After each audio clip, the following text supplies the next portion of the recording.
No, uno de los temas es justamente el tema de la alimentación, la visión crítica también que se pueda tener respecto al tema del hambre y además la obesidad, a propósito también de varios comentarios desafortunadísimos que hubo en redes sociales a propósito de la condición de muchos de estos vecinos de la comuna de El Bosque, que de inmediato también trajo críticas a gran escala. Queremos entrar en ese tema, Daniela. Exacto, porque hay aspectos sociales, pero también psicológicos.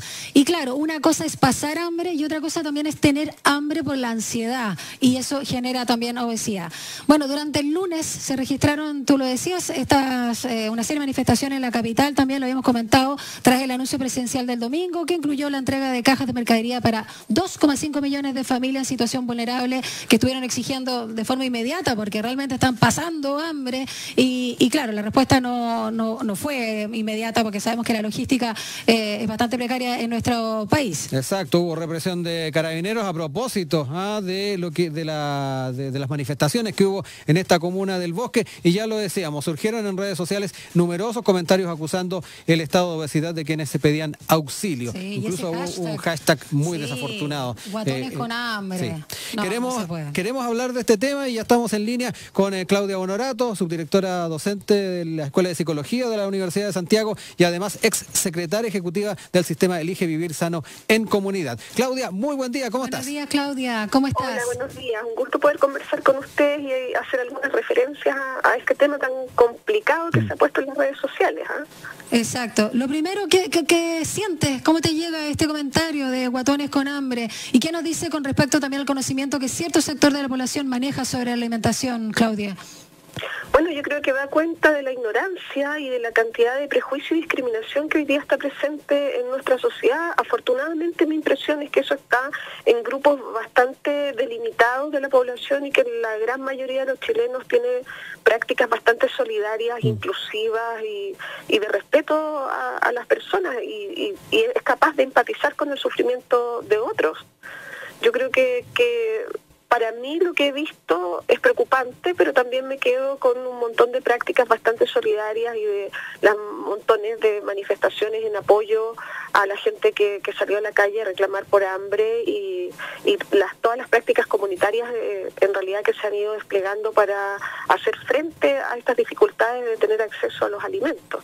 Exacto, ese tema es fundamental, lo que tiene que ver con el acceso y además el conocimiento a tener efectivamente una dieta equilibrada, y el otro tema, tener acceso a esa dieta, que las lucas den para poder tener esa amplitud de menú.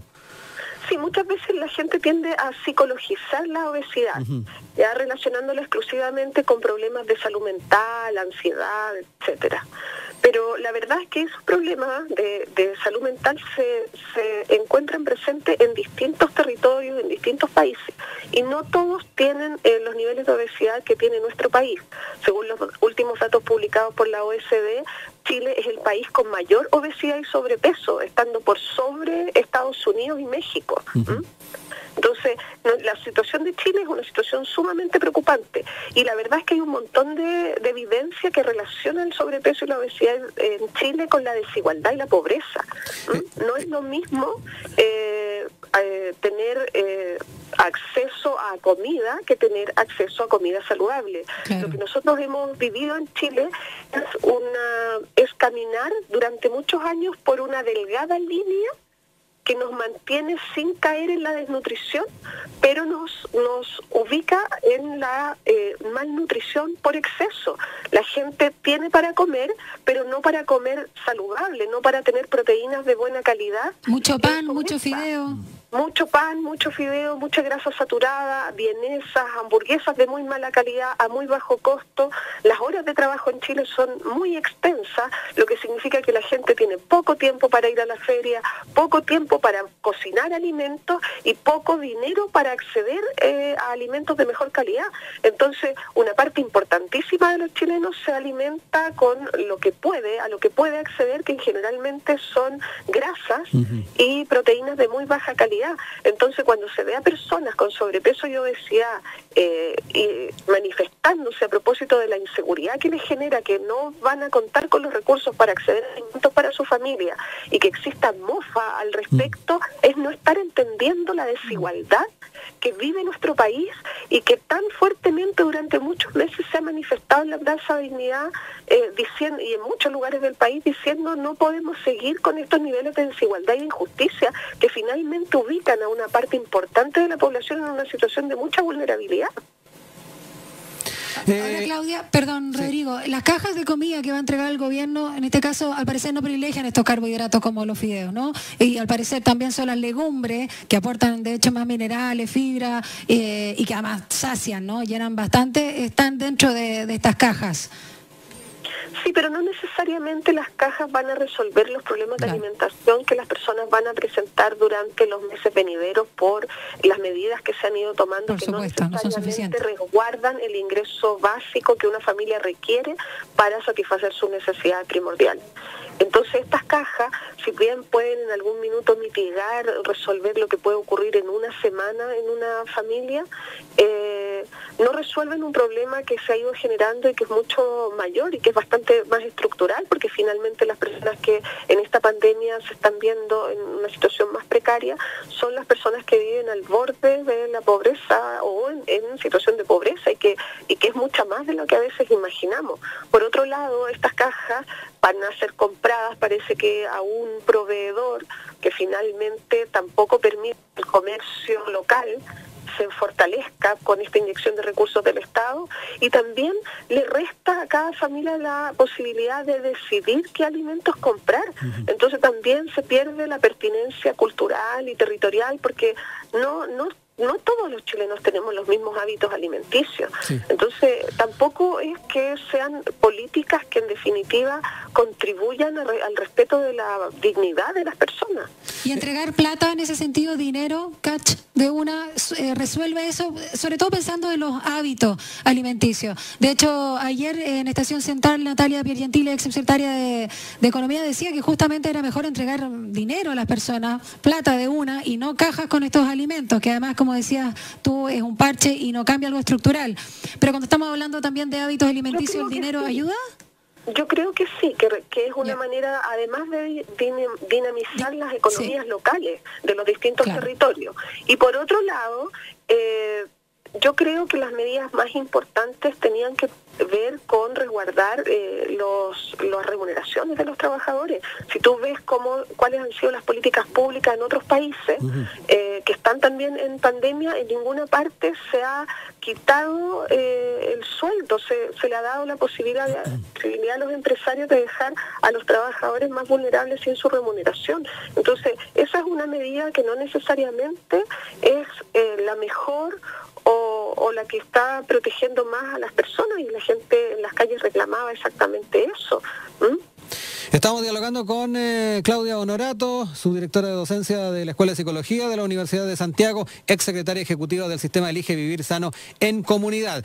Claudia, a propósito de este rol que tuviste como secretaria ejecutiva, también es interesante saber cómo se han estado desarrollando estos planes de elegir vivir sano. Muchos lo relativizan, no se puede elegir vivir sano cuando no se tiene acceso a ciertos alimentos, pero es interesante saber si es que efectivamente hemos tenido políticas de permanencia en esta línea, si se está llegando a ese sector de la población que necesita mayor educación y mayores lineamientos sobre un tipo de alimentación específica y que sea óptima.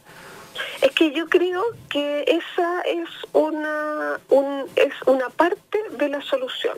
Efectivamente, las personas necesitan tener acceso a información, pero la información en sí misma no hace que las personas cambien los hábitos alimenticios. Finalmente, la forma en que comemos, la forma en que vivimos, la forma en que enfermamos y morimos, depende de las condiciones sociales en las cuales se recrea nuestra existencia. Y en ese sentido creo que como país todavía tenemos un montón de tareas pendientes, porque finalmente si los alimentos baratos se venden en la mañana principalmente en los días de semana, y son horarios en que todos los adultos de un hogar trabajan en otro lugar y no pueden ir a comprar a la feria, es bien difícil que en la casa existan alimentos saludables toda la semana para cocinar. Si tenemos jornadas de trabajo sumamente extensas, que la gente está llegando a las 8 de la noche a su casa y a esa hora tiene que hacer aseo, o ayudar en las tareas de sus hijos, preparar el día siguiente, por supuesto que se va a priorizar el arroz con vienesa o con nugget o con hamburguesas de muy baja calidad nutricional. Entonces, los cambios de los hábitos alimenticios no dependen exclusivamente de la educación o del acceso a la información que las personas tienen, que por cierto es necesario.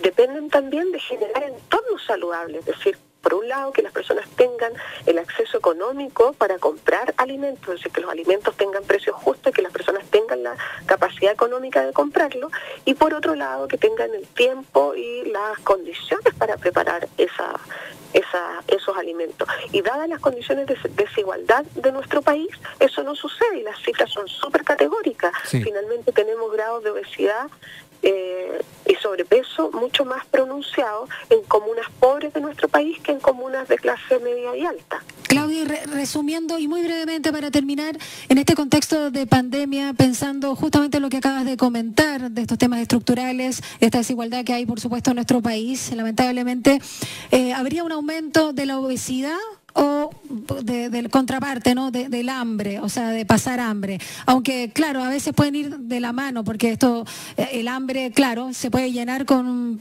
pan, etcétera, o con fideos, pero claro, no nutre, sin duda. Pero ¿tú crees que van a subir los índices de obesidad? Yo no creo que vayan a subir o bajar los índices de obesidad en esta coyuntura. Pensarlo de esa manera tendría que esto prolongarse por periodos bien extensos. Pero sí creo que las personas hoy día están enfrentando inseguridad alimentaria.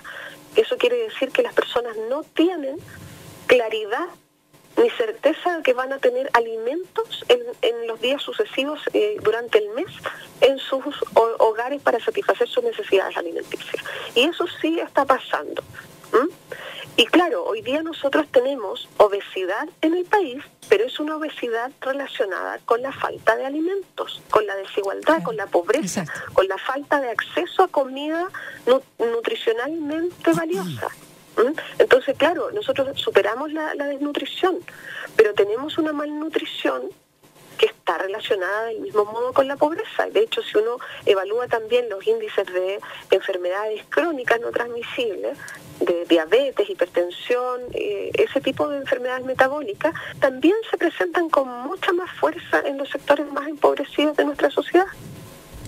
Exacto. Difícil escenario, Claudia, toda una política pública a seguir desarrollando y particularmente, tal como lo planteabas tú, ir mejorando las condiciones de acceso de la mayoría de las chilenas y chilenos a alimentos saludables. Muchas gracias por este tiempo con nosotros. Gracias, Claudia, un abrazo, cuídate y buen feriado.